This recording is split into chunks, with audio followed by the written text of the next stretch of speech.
В 1986 году биолог Игорь Сид приехал в свою первую научную командировку в Абхазию. В Новом Афоне он изучал размер и строение рыб. Однако на протяжении месяца пребывания в республике каждые выходные молодой ученый вырывался в столицу. Прогулки по городу, знакомства с местной культурой и учеными привели его в кафе «Амра», где он познакомился с известным абхазским поэтом, писателем и публицистом Дауром Зантария.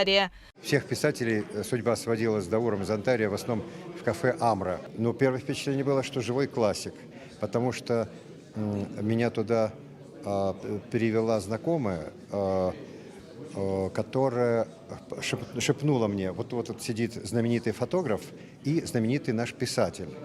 Вот. И, соответственно, я уже заранее знал, что это очень масштабная фигура.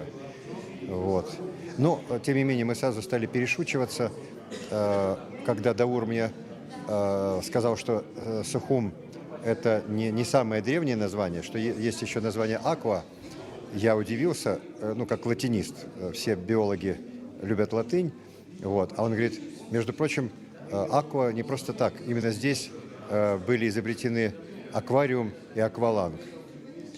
В древнем Аква, тогда, 2000 лет назад.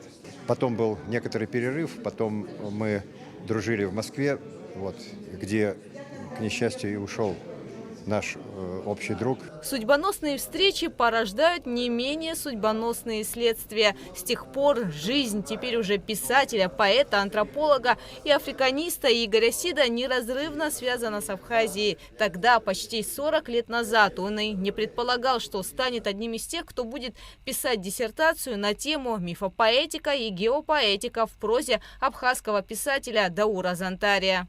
Когда я начал работать над диссертацией, я понял, что передо мной не какое-то небольшое персональное творческое наследие, а передо мной вообще весь культурный космос, культурно-исторический космос Абхазии, потому что почти каждая строчка в текстах Даура отсылает к текстам абхазских авторов, к каким-то одному ему известным фрагментам исторических архивов, в которых он годами копался, и часть его наследия литературного напрямую связана именно с этой архивной работой.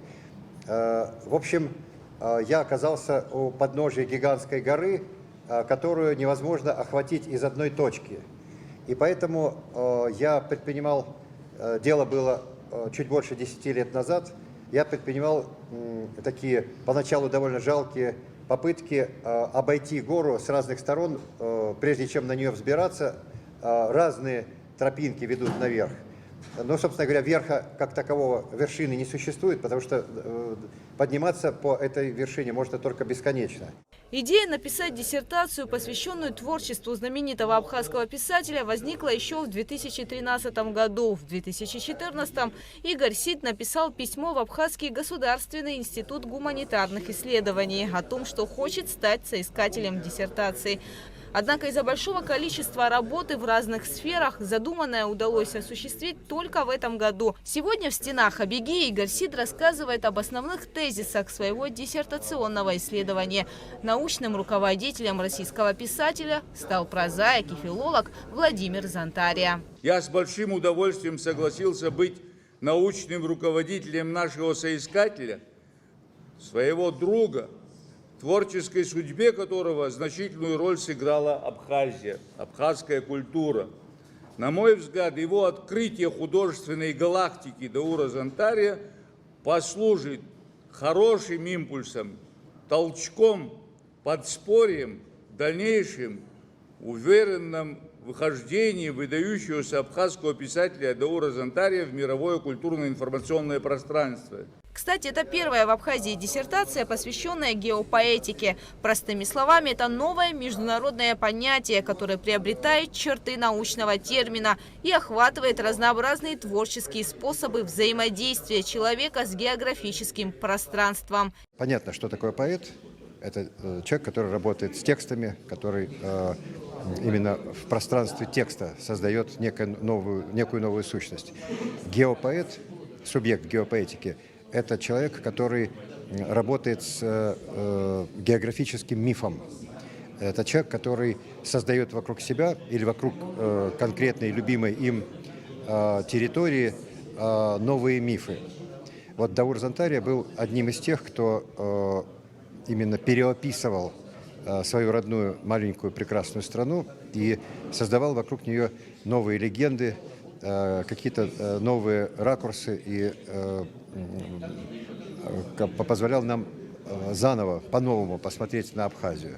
Главная задача диссертации – рассмотреть наиболее существенные аспекты авторского мифологического космоса, выстроенного Дауром Зантарией, изучить арсенал художественных средств, образов, сюжетных схем, а также индивидуальных авторских наработок на уровне пространства, времени, живой природы, высказывания текста и личности, поясняет Игорь Сид. Один из специфически заостренных вопросов по геопоэтике произведений Даура Зантария – существуют ли аналоги в мировом фольклоре и мировой литературе для некоторых сюжетных элементов в его прозе. Прежде всего, назову то, что вы, конечно, все помните, для земляных башмаков, который создает себе для длительного путешествия протагонист романа «Золотое колесо». Второе. Хронопоэтика произведения Даура Зантария предполагает сравнительное изучение персонального мифопоэтического времени, в котором живут и действуют отдельные его персонажи, и в то же время исторического времени, в контексте которого происходит основное действие, реальное действие произведения. Особенность хронопоэтики главного текста Даура Зантария, романа эпопеи «Золотое колесо», в том, что автор описывает в их фазовой последовательности тонкие общественно-культурные процессы в Абхазии, предвосхищающие и в чем-то даже предопределяющие грузино-абхазскую войну 92-93 годов. Также автор в своей диссертации постарался раскрыть философскую суть мироощущения и особенности художественных трансформаций в абхазской литературе 60-80-х годов прошлого столетия.